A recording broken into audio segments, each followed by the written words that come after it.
यह अतियुक्ति नहीं है कि शिवाजी महाराज एक महान कमष्ट शक्ति थे। एक मुसलमान राज्य के छोटे से जागीरदार के पुत्र के स्थान से वे छत्रपति के सिंहासन पर बैठे। उन्होंने घोर संकट काल में अनुशासन स्थापित कर मराठों को एक राष्ट्र के रूप में संगठित किया। मराठे उन्हें एक महामानव और भगवान का प्रतिनिधि मानते थे, जिसने उन्हें मुसलमानों की गुलामी से मुक्त कराने के लिए जन्म लिया। शिवाजी महाराज का चरित्र बहुत ऊंचा था। यद्यपि वे साक्षर नहीं थे, किंतु फिर भी शासन के कठिन से कठिन उलझनों को समझते थे। वे राजनीति और शासन विज्ञान में अनुपममय थे। वे बड़े ही धार्मिक मनोवृत्ति के पुरुष थे, किंतु इसका अर्थ यह नहीं है कि वे मतांध थे। वे मुसलमान संतों का भी आदर करते थे और मस्जिदों के लिए भूमि और धन दान करते थे। यह सत्य है कि उन्होंने मुसलमानों के विरुद्ध युद्ध किया, किंतु उनकी सत्ता स्वीकार करते ही उन्होंने युद्ध बंद कर दिया। खफी खां ने उन्हें धोखे का पिता और शैतान का चतुर बेटा कहा है, किंतु उसे यह भी स्वीकार करना पड़ा है कि शिवाजी ने यह भी नियम बना रखा था कि जब उनके साथी लूट करने लगे, वे मस्जिदों को, धर्म ग्रंथों को और स्त्रियों को हानि न पहुंचाए। जब भी कभी उन्हें कुरान की पुस्तक मिलती, वे आदर सहित अपने किसी मुसलमान साथी को दे दिया करते। जब भी हिंदू अथवा मुसलमान औरतें उनकी कैद में आती, वे उनकी रक्षा और सुरक्षा करते। शिवाजी ने सर्वदा अपने प्रजाजनों के सम्मान की रक्षा की। यद्यपि विद्रोह, लूटमार और आक्रमण उनके जीवन का अंग बन चुके थे, लेकिन वे सदा ही नीच कामों से दूर रहते थे और मुसलमान स्त्रियों और बच्चों के सम्मान की रक्षा करते थे। इस विषय में उनकी आज्ञाएं बड़ी कठोर थी और जो भी उनका उल्लंघन करता था उसे दंड दिया जाता था।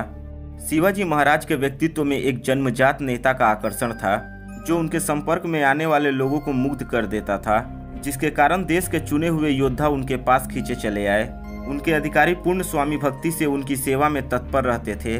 उनकी चरित्र जांचने की प्रतिभा उनकी सफलता में मुख्य रूप से साधक रही। उनका सेनापतियों, राज्यपालों, राजदूतों और सचिवों का चुनाव कभी भी त्रुटिपूर्ण नहीं रहा। उनका नागरिक शासन कुशलता की दृष्टि में सर्वश्रेष्ठ रहा।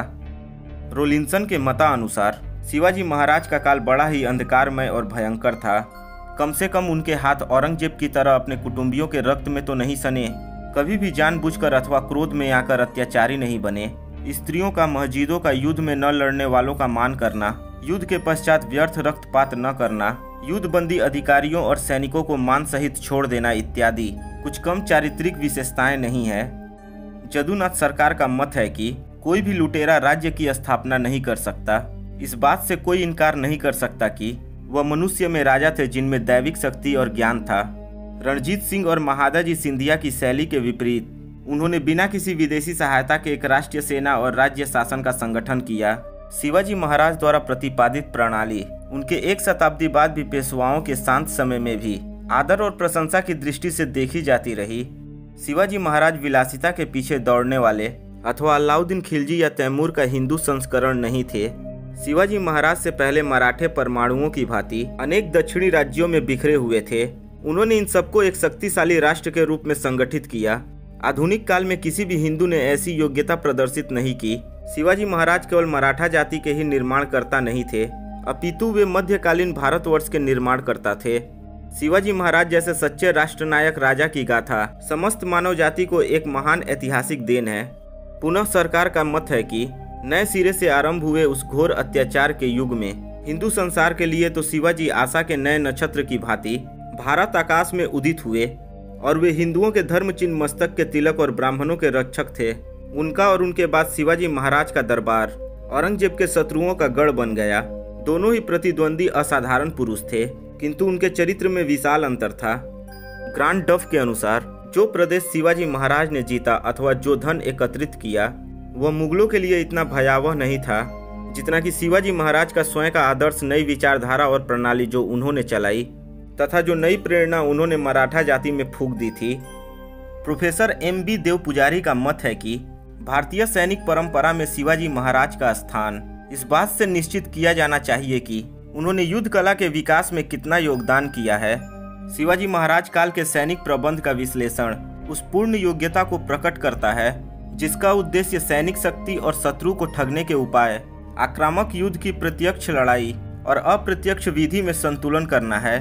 अफजल खां और शाहिस्ता खां जैसे शक्तिशाली शत्रु सेनापतियों को हराने के लिए प्रयोग किए गए साधन, मानसिक तथा नैतिक गुण, निर्णय, संकल्प, साहस, विचार करने तथा अद्भुत कार्यों को पूरा करने की वृद्धि उच्च नैतिक उद्देश्य की घोषणा करते हैं जो अपूर्व बुद्धि के सैनिक मनुष्य में होते हैं। सामान्यतः चतुराई से शत्रु को ठगने के उपाय खोजना या कपटपूर्ण युक्ति से योजना बनाना विशेष मस्तिष्क या उसके विशेष सम्मान के अस्तित्व को सिद्ध करता है। शिवाजी महाराज की गलतियों से उनके शत्रुओं को बहुत कम लाभ पहुंचा। उन्होंने उनकी इस तरह व्यवस्था की कि मानवीय जीवन की न्यूनतम हानि हुई और सेना का मनोबल ऊंचा रहा। ये सब बातें ये दिखाने के लिए काफ़ी है कि शिवाजी महाराज की युद्ध के विषय में योग्यता केवल गुरिल्ला युद्ध तक ही सीमित नहीं थी। रॉलिंसन का मत है कि वह अंधकार तथा हिंसा का युग था, किंतु शिवाजी महाराज के हाथ औरंगजेब की तरह अपने संबंधियों के खून से रंगे नहीं थे।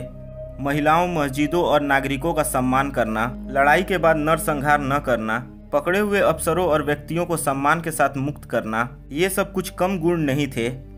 तो दोस्तों, ऐसे थे हमारे शिवाजी महाराज, जिन्हें युगों युगों तक याद किया जाएगा।